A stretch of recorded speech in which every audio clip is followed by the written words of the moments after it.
حضور علیہ الصلاۃ والسلام کی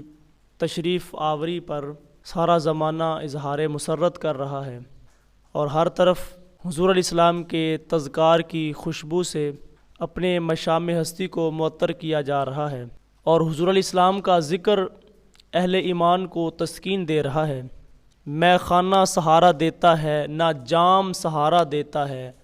ہم کو تو مدینے والے کا ایک نام سہارا دیتا ہے۔ ٹھنڈ پڑ جاتی ہے جب کسی کے لبوں پہ حضور علیہ السلام کا اسم گرامی آتا ہے، ان کا نام لبوں پہ آئے، میٹھا میٹھا منہ ہو جائے، ان کے بول بہاروں جیسے اور اصحاب ستاروں جیسے، ان سا پیارا اور نہ کوئی، ان سے بچھڑ کے لکڑی روئی، جب وہ سیر کو جایا کرتے سر پہ بادل سایا کرتے۔ تو حضور علیہ الصلاۃ والسلام کا ذکر، حضور علیہ السلام کے تذکرے، یہ اہل ایمان کو تسکین دیتے ہیں، اور حضور علیہ السلام کی آمد کے ان بابرکت دنوں کے اندر حضور علیہ السلام کا ذکر کرنا یہ ہر کوئی اپنے لیے سعادت سمجھتا ہے۔ آئیے ہم سب سے پہلے ایک مجلس کے اندر چلتے ہیں۔ اس مجلس کو منعقد ہونے کے لیے جو جگہ نصیب ہوئی وہ مسجد نبوی کا صحن ہے۔ صحابہ کرام مسجد نبوی کے صحن کے اندر بیٹھ کر کے مجلس بپا کیے ہوئے تھے، تو حضور علیہ الصلاۃ والسلام بھی تشریف لے آئے۔ کیسے وہ خوش نصیب لوگ تھے کہ جن کا تذکرہ کیا جا رہا تھا وہ خود ہی تشریف لے آئے۔ صحابہ کرام بیٹھے تھے، حضور تشریف لائے تو حضور علیہ الصلاۃ والسلام نے دیکھ کے فرمایا، ما اجلسکم، اے میرے صحابہ تم کیوں بیٹھے ہوئے ہو، تمہاری مجلس کا مقصد کیا ہے؟ تو صحابہ کرام نے عرض کی کہ حضور جی ہم اس لیے بیٹھے ہیں کہ ہم اللہ کا شکر ادا کر رہے ہیں، اللہ کی حمد و ثنا بیان کر رہے ہیں کہ اس نے ہمیں ہدایت دین عطا فرمائی ہے، اور آپ کی صورت میں جو ہم پہ احسان فرمایا ہے ہم اس احسان پر اللہ کا شکر ادا کر رہے ہیں۔ فضل رب العلا، اور کیا چاہیے، مل گئے مصطفیٰ اور کیا چاہیے، یعنی حضور آپ جو ملے ہیں تو ہم آپ کی صورت میں جو رب نے ہم پہ احسان فرمایا ہے اس احسان پر اللہ کا شکر ادا کر رہے ہیں۔ اب یہ سادہ سی بات تھی، آپ سے پوچھے کوئی کہ آپ کیوں بیٹھے ہو تو آپ کہیں گے حضور کے ذکر کے لیے بیٹھے ہیں، تو بات ختم ہو جائے۔ اب صحابہ کرام سے حضور نے پوچھا کیوں بیٹھے ہو، تو انہوں نے اپنی بیٹھنے کی وجہ بتائی کہ حضور ہم اللہ کا شکر ادا کرنے کے لیے بیٹھے ہیں کہ اللہ نے آپ کی صورت میں ہم پر احسان فرمایا ہے۔ تو حضور علیہ الصلاۃ والسلام نے فرمایا کیا اس بات پہ تم مجھے قسم دے سکتے ہو کہ اسی لیے بیٹھے ہو؟ تو صحابہ کرام کی آنکھوں میں ایک حیرت بھی تھی کہ سوال یہاں پہ قسم کا بنتا نہیں تھا، قسم یہاں پہ بنتی نہیں تھی، اور حضور قسم لے رہے ہیں۔ تو حضور علیہ السلام نے فرمایا قسم دیتے ہو؟ تو صحابہ نے عرض کی حضور جی ہم قسم دیتے ہیں کہ ہم اسی مقصد کے لیے بیٹھے تھے، ہمارا بیٹھنے کوئی اور مقصد نہیں تھا بلکہ یہی مقصد تھا کہ ہم اللہ کا ذکر کر رہے ہیں، اللہ کی حمد و ثنا بیان کر رہے ہیں کہ اس نے ہمیں ہدایت عطا فرمائی، اور آپ کی صورت میں ہم پر جو احسان فرمایا ہے اس پر اللہ کا شکر ادا کر رہے ہیں۔ اس پر باقاعدہ صحابہ نے حلف دیا اور حضور علیہ السلام نے باقاعدہ حلف لیا۔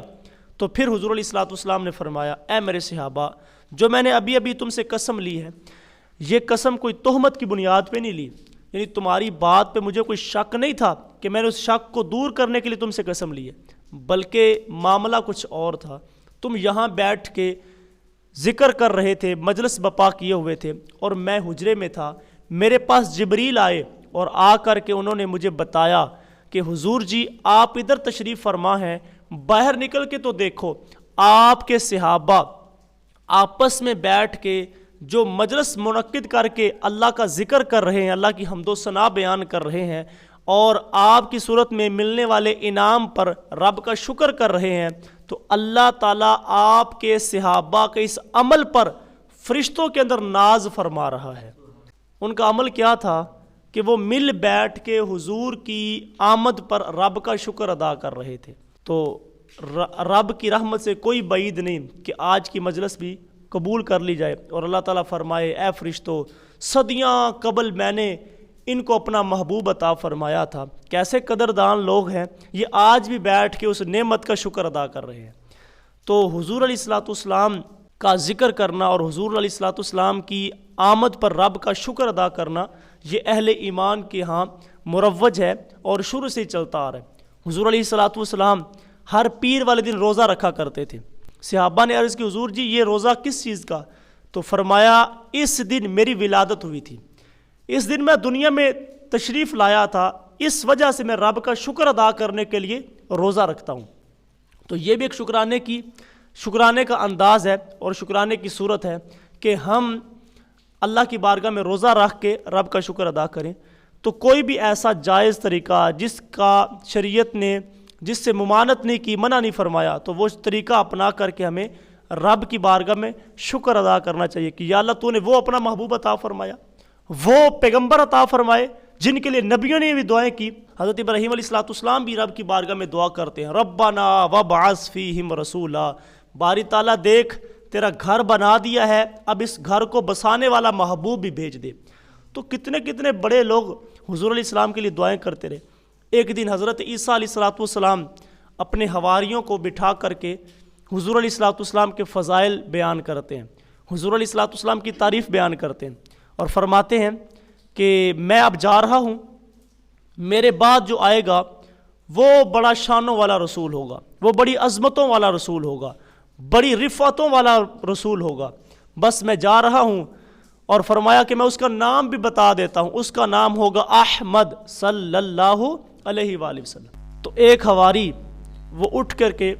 عرض کرتا ہے، حضرت جس کے قصیدے آپ بھی پڑھ رہے ہیں، جس کی تعریفیں آپ بھی کر رہے ہیں، کیا وہ آپ سے بھی افضل ہوگا؟ کیونکہ ہر شاگرد یہی سوچتا ہے کہ میرے استاد سے بڑا تو کوئی نہیں ہو سکتا، ہر مرید یہی سوچتا ہے کہ میرے شیخ سے، میرے مرشد سے بڑا تو کوئی نہیں ہو سکتا، اور ہر امتی بھی یہی سوچتا ہے کہ میرے رسول تو میرے رسول ہیں اور ان سے تو بڑا کوئی نہیں ہو سکتا۔ وہ تو بدبخت ہے جو نبی بھی مانے اور پھر عیب بھی نکالے۔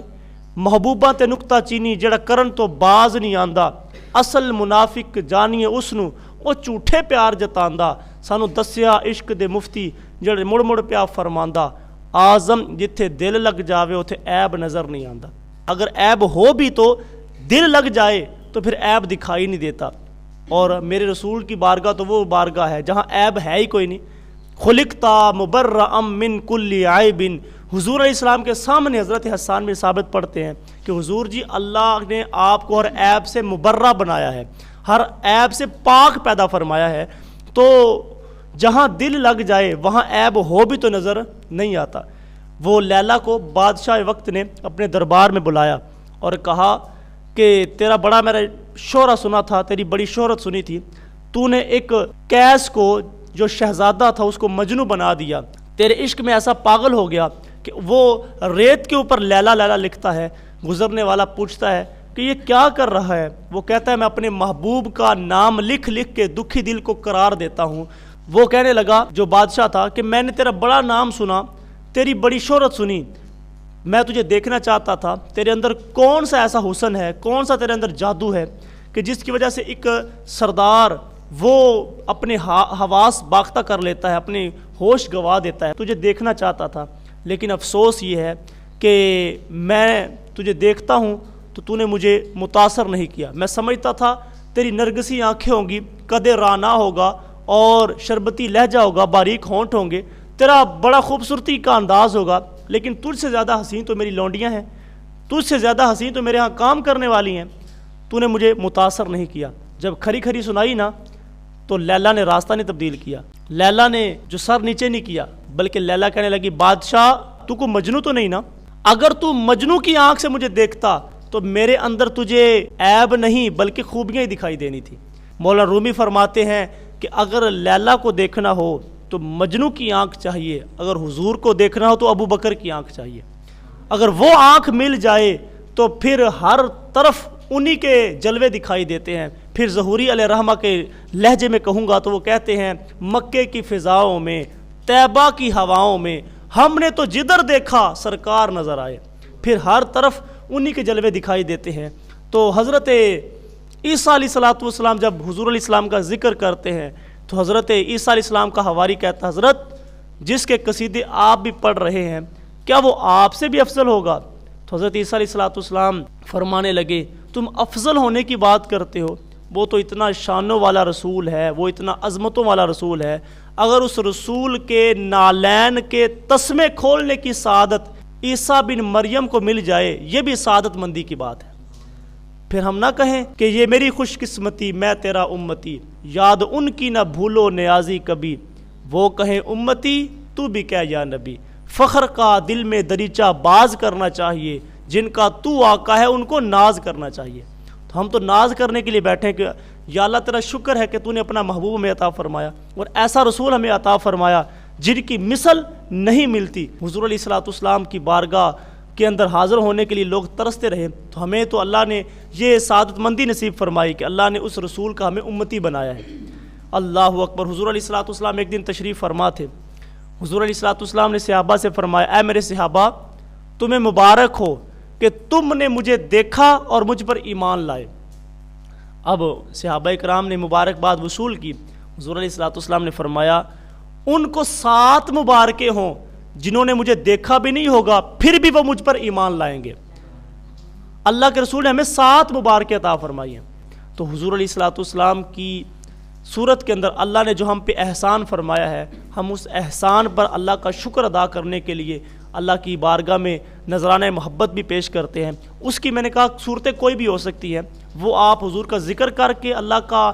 ذکر کر کے، حمد و ثنا کر کے شکر ادا کر سکتے ہیں، وہ آپ صدقہ و خیرات کر کے شکر ادا کر سکتے ہیں، وہ آپ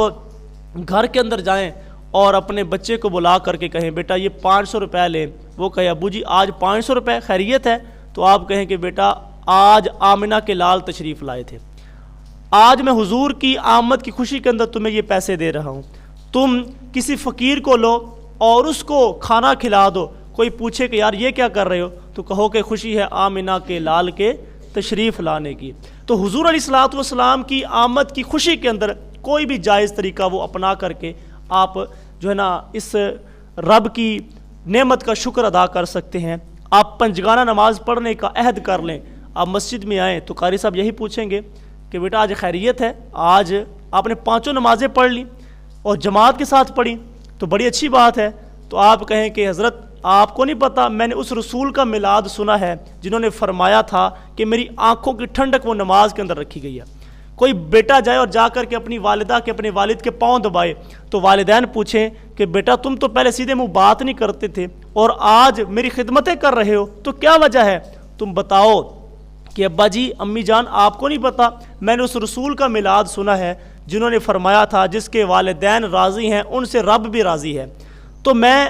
یہ میلاد کی صورت اپنا رہا ہوں۔ آپ بہنوں سے بھائیوں سے صلح کر لیں، ان کو معاف کر دیں۔ تو کوئی پوچھے کہ یار ہم تو خود چل کے آئے تھے تجھ سے منت سماجت کرنے کے لیے، تم نہیں مانتے تھے اور آج خود ہی صلح کر رہے ہو، تم کہو کہ میں اس رسول علیہ الصلوۃ والسلام کا میلاد سن کے آیا ہوں جن کی بارگاہ کے اندر بڑے بڑے دشمن بھی کھڑے تھے تو انہوں نے سب کو معاف کر دیا تھا،